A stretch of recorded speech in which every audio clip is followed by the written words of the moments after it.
We've come to the end of the course. It always comes as a surprise somehow and quickly.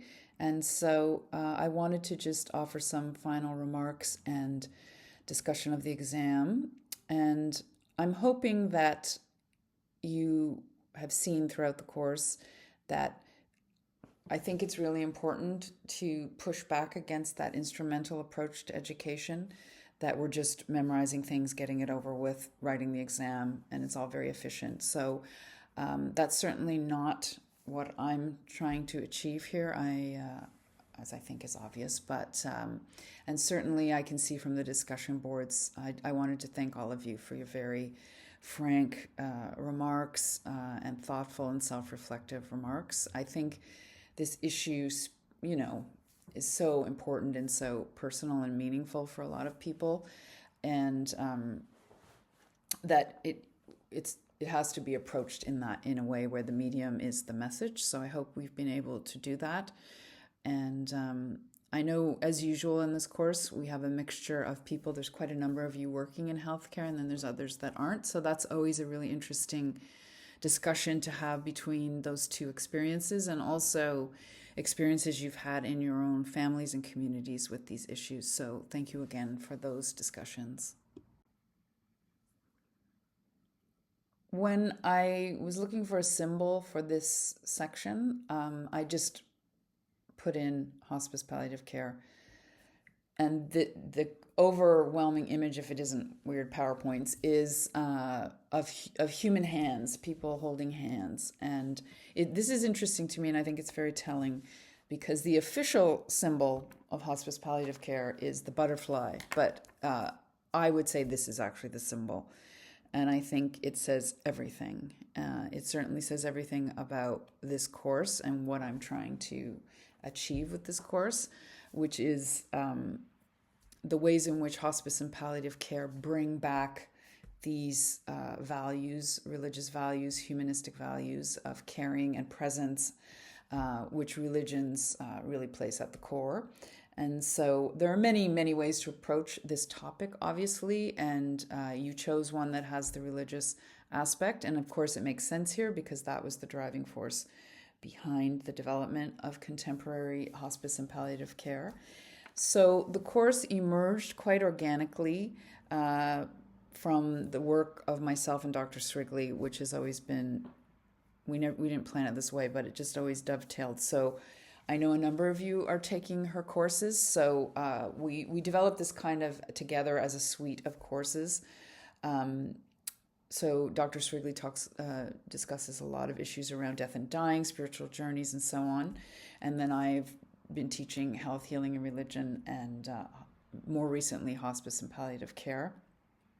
I've taught health, healing, and religion in a number of settings, and often to a majority of my students are nurses or people in healthcare, but not always. And so the popularity of these courses has, you're never sure when you put a course together if people are going to be interested. And so I was very struck by the popularity of Dr. Strigley's and these courses of mine. And this speaks to the necessity and the gap, in my opinion, not just in healthcare, but also around being able to discuss things like death and dying. As I talked about at the very beginning of the course, there aren't many spaces in our society. It's considered almost poor taste to bring it up. And there's this sense of wanting to get moving on and past it. So interestingly, the Academy has become one of the spaces we can do this, and it seems appropriate to me.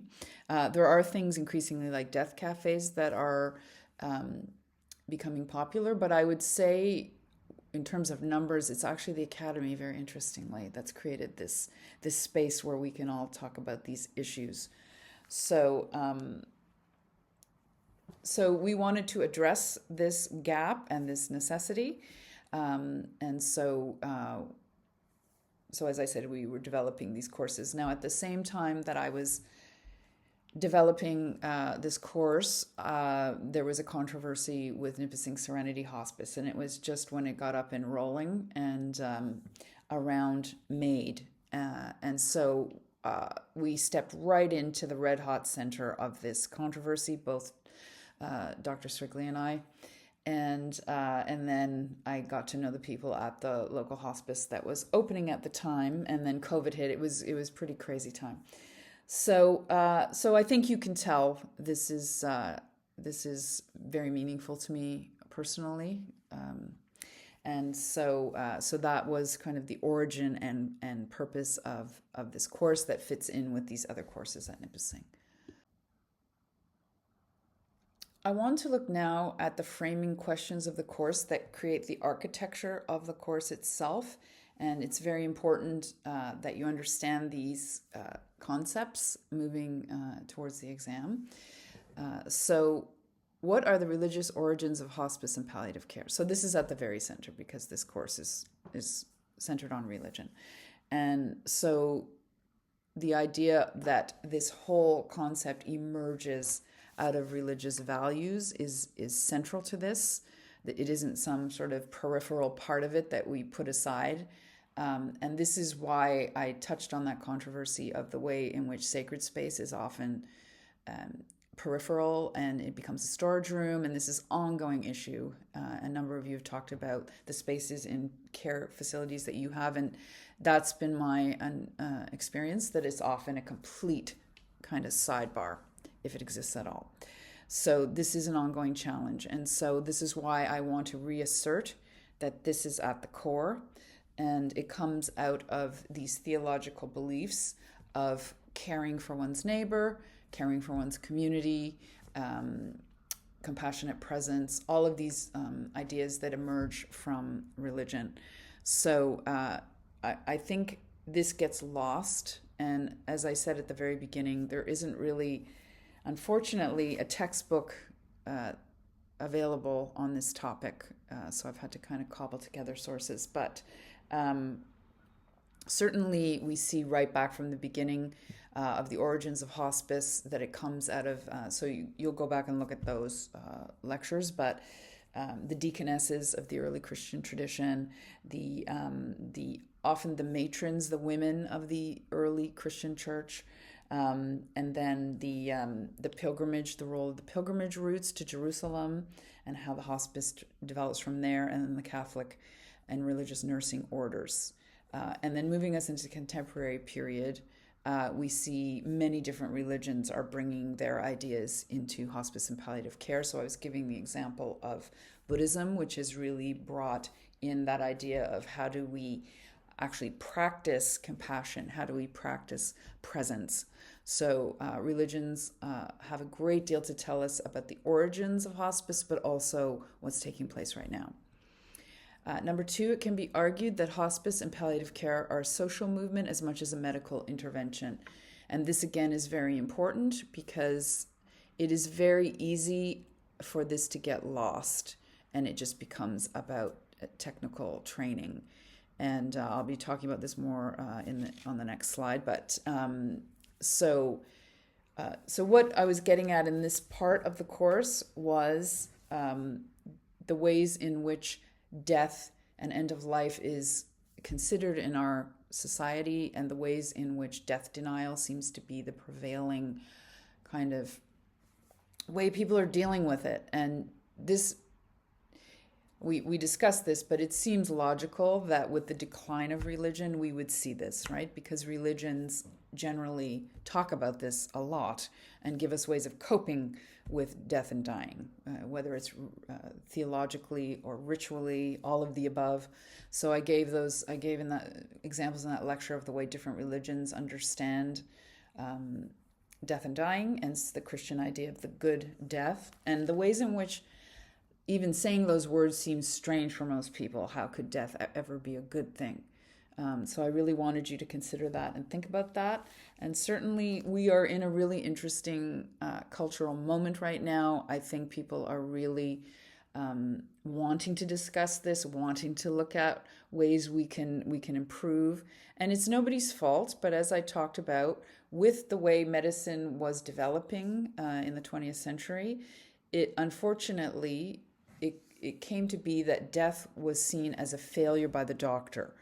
And this was often a very moral question for them. They're trying Doctors and nurses are trying to keep people alive. Of course they are, right? And that's their imperative.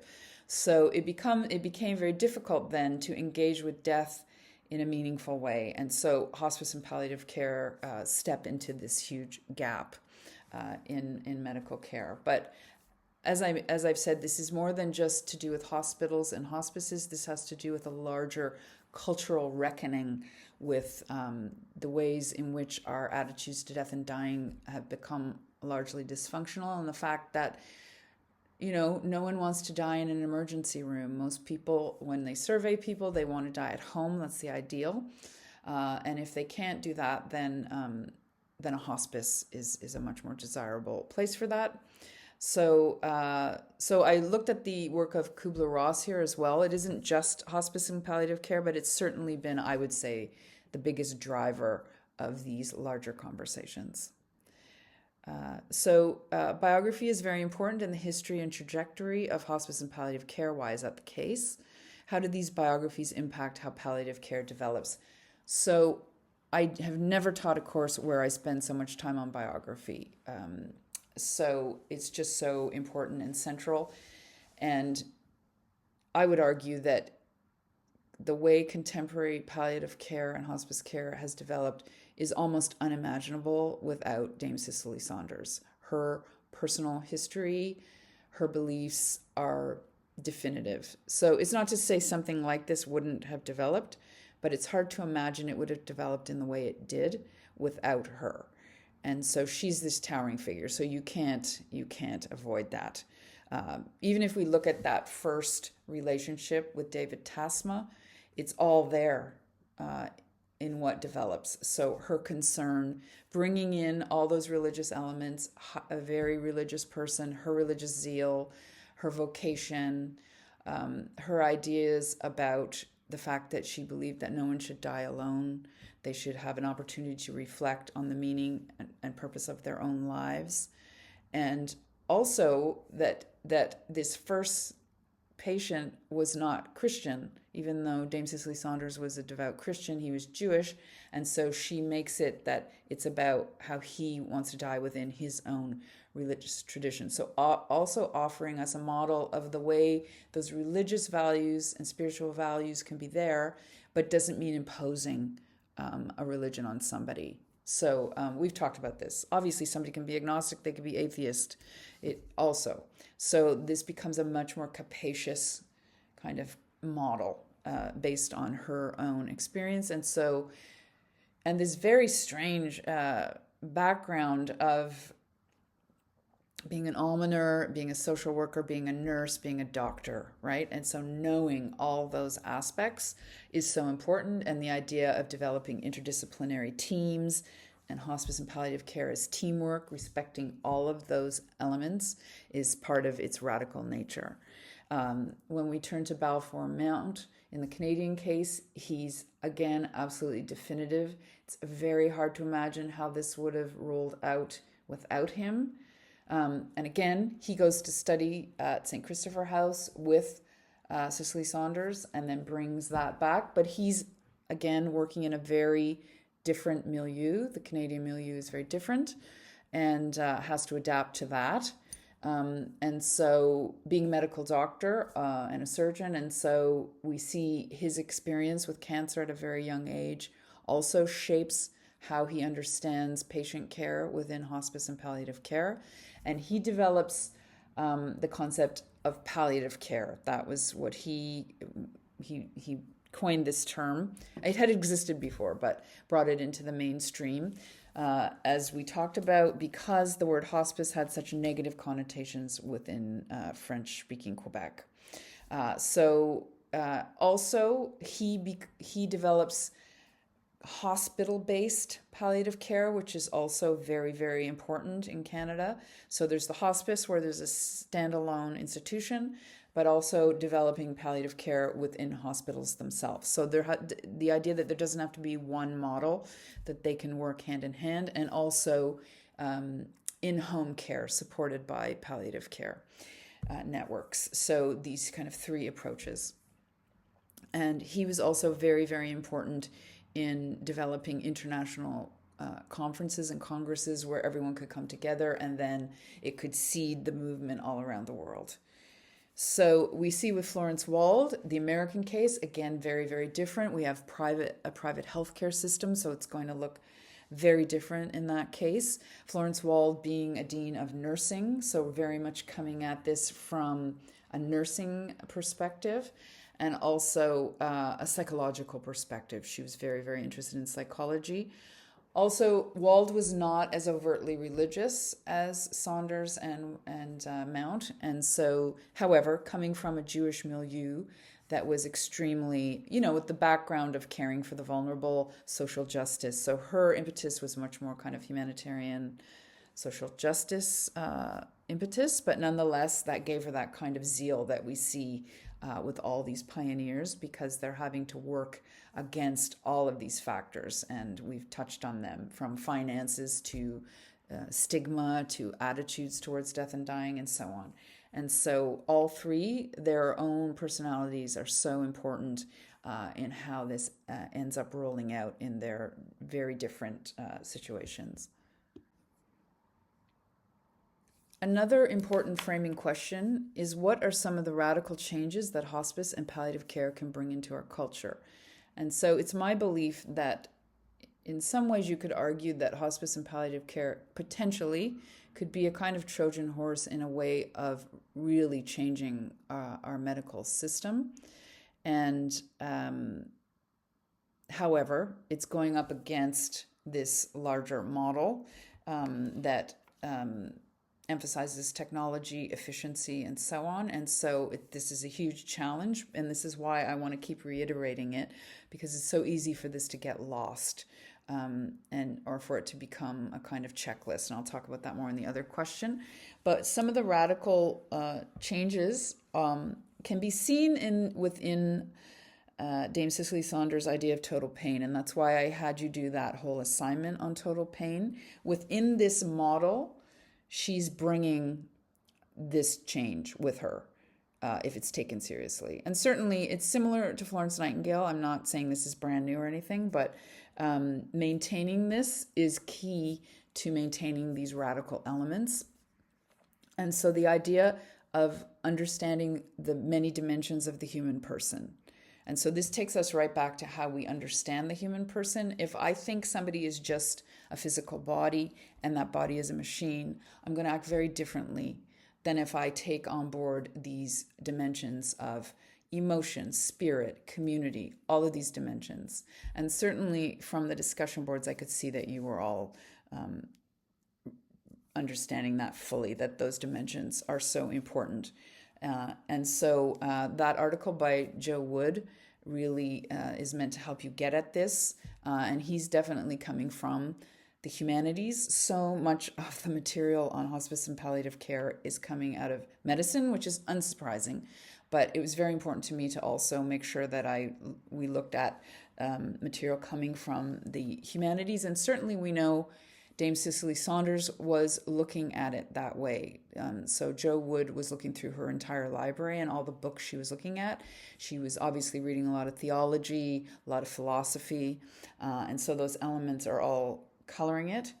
And so what this comes down to is placing the human person and their family and friends at the center of care. Now, that's an obvious thing to say, but we all know that the way the system is set up, it often works directly against that. And that I talk about this a lot in my health and healing course about how alienating the system can be. And that includes the built space. So we can see with hospice and palliative care, there's been a real effort made that these spaces look different. Now, I don't know how completely successful that ever is, but there's certainly been an effort at changing the architecture so that if we think of just that experience of going into the emergency room and the way that's set up, it's hard to think of anything more alienating. It's like going into the Ministry of Transport, which I don't know why that has to be alienating either, but apparently that's part of it. So we're getting into Weber here and the iron cage. That's a whole other thing. But certainly hospice and palliative care hold within it these seeds of something very radical and a different understanding of the human person. Next, what are some of the challenges as hospice and palliative care is accepted more and more within the healthcare system? So this is very important. I've already touched on this. The ways in which, so hospice palliative care have been so successful. We've seen the government in Ontario just move in and bring in funding with the Compassionate Care Act that passed unanimously, which is a miracle in Canadian politics that you would see all the political parties agreeing, and that speaks to the need and the gap. And as I said, some of this is just practical. It's more efficient monetarily for the government to do it this way so that people aren't in the emergency room or in the hospital. So there's that aspect. But I think there is also, as we saw from the politician who brought it forward, his own religious beliefs were also part of it, or humanistic beliefs that people have and their own experiences within their own families.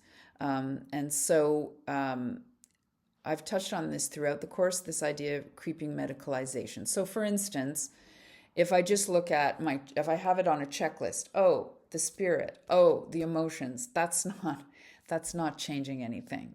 It just becomes yet another part of the bureaucracy. So that is why I included that section on dignity and compassion and being present with the person is so important to push back against that. And there's so many forces working against it, the rushing, right? And so we can see that part of the changes have to be changes in curriculum, which is, of course, why I've developed this course. And I suspect these courses are being taught all around the country. And so changing the curriculum for doctors and nurses is very important. Changing the training is very important. And you can already see with Dr. Tremonti that she's a very different type of doctor. And I myself have met palliative care doctors and nurses. They're very different. They're slower, right? And so that makes sense. If you're an ER doctor or nurse, you have to be right on it. You have to be quick and efficient, obviously. So the training has to reflect that this is a different type of nursing and care. So that obviously has to be part of making sure that as it comes into the mainstream, it doesn't lose what's important.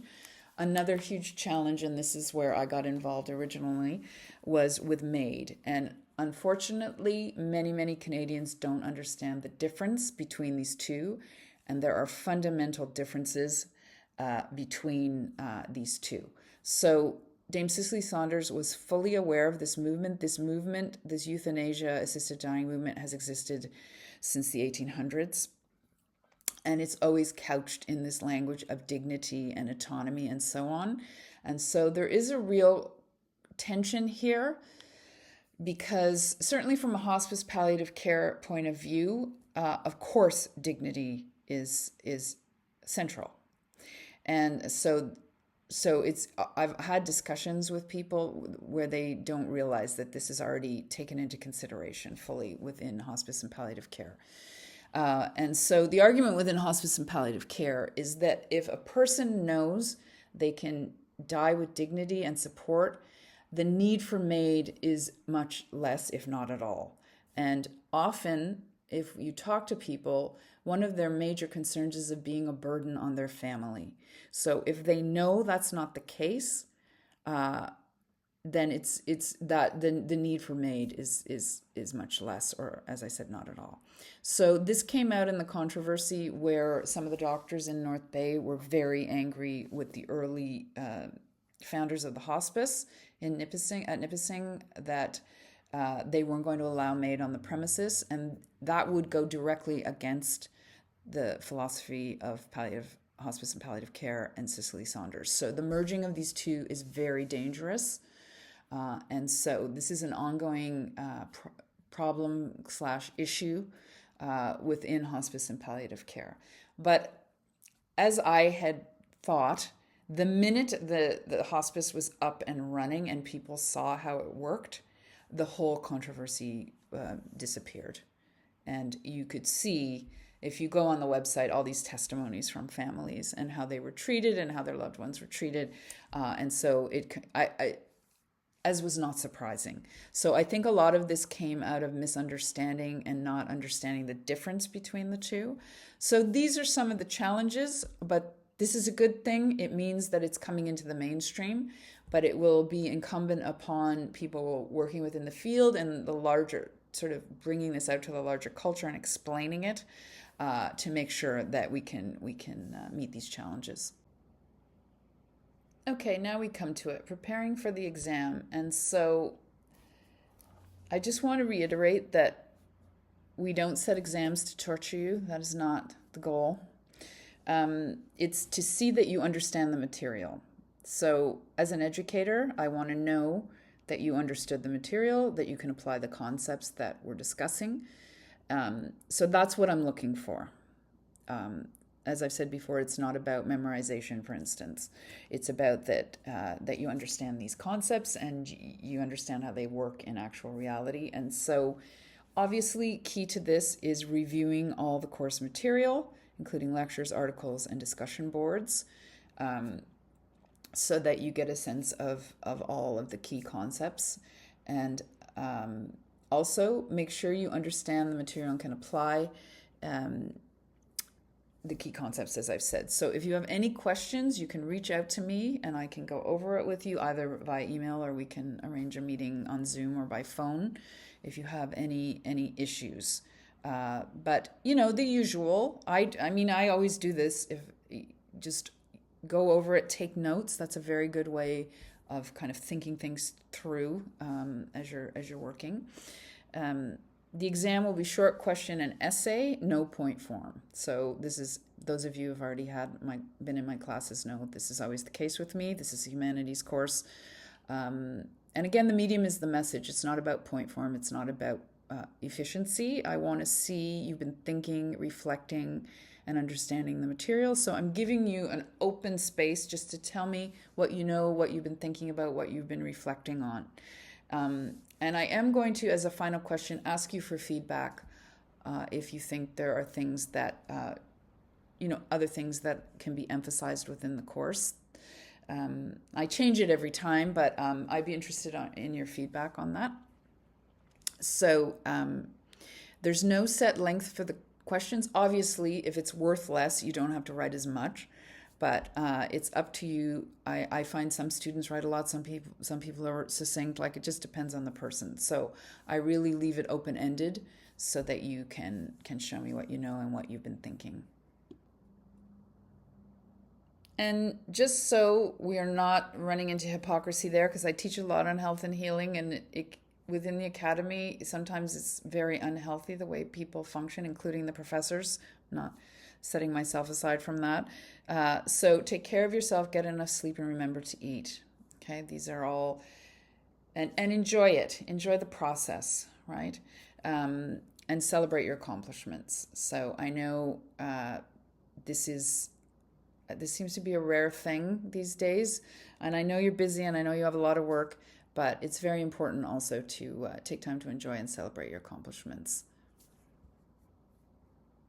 So thank you again for all your hard work. And as I said, if you have any questions, feel free to reach out to me.